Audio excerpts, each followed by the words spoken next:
Hey, so I've started this project, doing a series of videos. It's funny, I titled the videos, my little list here of titles and ideas. I put on there videos for men, but I understand that there's ladies that watch this, and I'm not speaking specifically to any gender. I guess what I mean by on my title here, videos for men, is videos from a man's perspective, namely being my perspective on the different things that I've dealt with.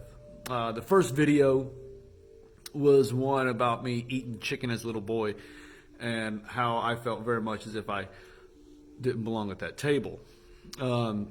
What I should have done in that video was said the life lesson that I've been learning and teaching myself since then is, yeah, but I'm at the table. Okay, I may feel like I don't belong. I may feel like I'm not worthy to be here, but they thought I was, and they invited me, so I need to live up to that expectation. And I need to get over myself and quit doing that self-doubt. So that was what I learned from that video. Losing my sense of mission and purpose was the last one, and being able to find that reason to get up every morning, going back and say, okay, here's my new mission, here's my new purpose.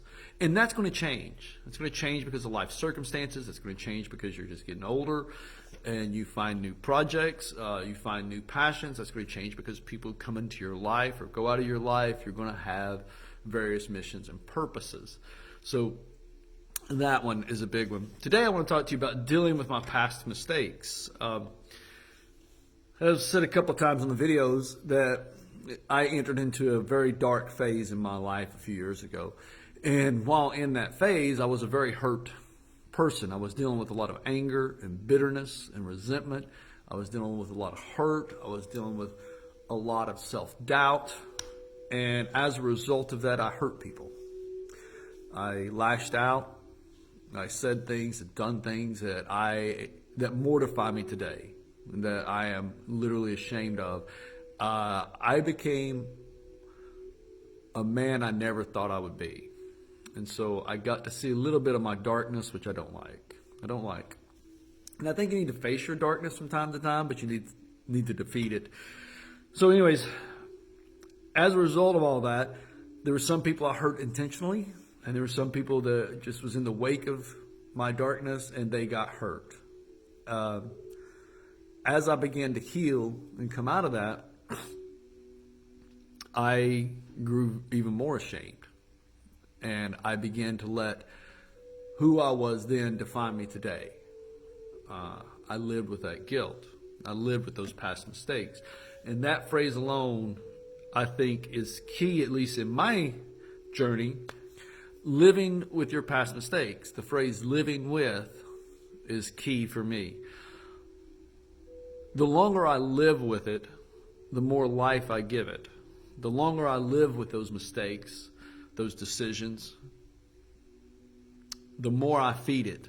And the more I feed it, the more it grows. It becomes to take over more and more of me. So I finally had to get to the point where I'm like, I'm not living with this anymore.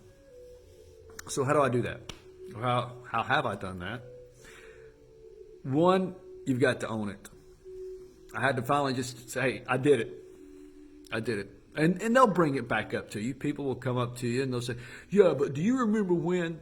Yes, I do. I did it. And then don't make excuses for it. That's a hard one.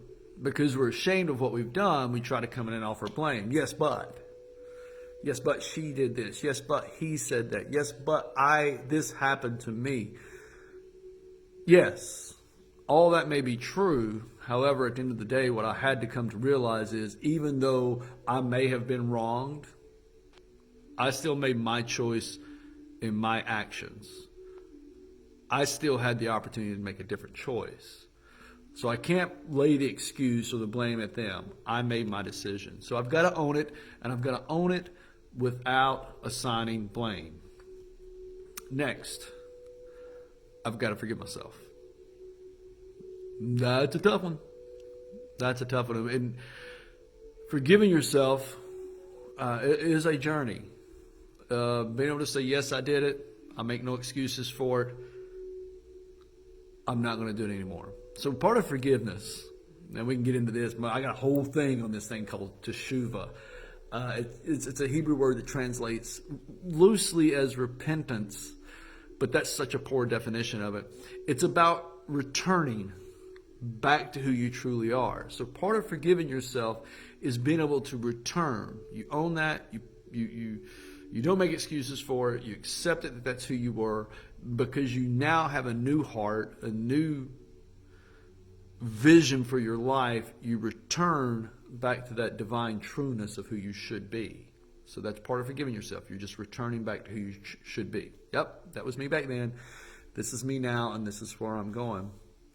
Next, you make apologies. That may mean you need to make a phone call, you need to go visit somebody, you need to write a letter. You make apologies, and where necessary, you make amends. Now, here's the trick to making apologies and amends. They may not accept it. They may not want to accept it. Fine. Okay. You don't have to. They may want to come back later and throw it back up in your face again. Okay. But you don't have to live with that anymore. You've put that aside. You've killed that dragon. I love that phrase. The phrase that says, fairy tales exist not to tell us that dragons are true, but to tell us they can be defeated. You've defeated that dragon, and you're not living with it anymore. You're not feeding it anymore. It's in the past, and you go forward. And there are going to be times, and it happens to me, when reminders come up, and I want to go back to that. Matter of fact, it just happened last week. I was having a conversation with somebody, and something was brought up, and it took me back to who I was and the things that I'd done. And I remember looking at this person and said, look, I'm very sorry for who I was then. It took me a long time to deal with that, and it's haunted me for a long time. And I've forgiven myself, and I've apologized to you on multiple times. I can't go back and undo what I said or did. All I can do is say, this is who I am now, and this is who I'm going to be in the future, who I'm striving to be in the future. And if I could go back and fix it for you, I would. I can't. And very graciously, this person looked at me and says, and I don't expect you to, because you can't. You're not the same man you were then. And I know you've apologized to me, and I've accepted that, and we're just going to go forward. That's a healthy relationship. And you need to surround yourself with more healthy relationships like that. So if you hurt somebody, you've gone back, you've apologized, they don't want anything to do with it, okay, that's fine. That's fine. Go be who you are today. Don't keep feeding that past mistake. Don't keep feeding that demon. Let it die. Own it. Accept it without blame. Forgive yourself. Do that return back to who you're truly meant to be. Is it going to be an easy road? Is it going to be overnight? Bam. Nope. But it can be done.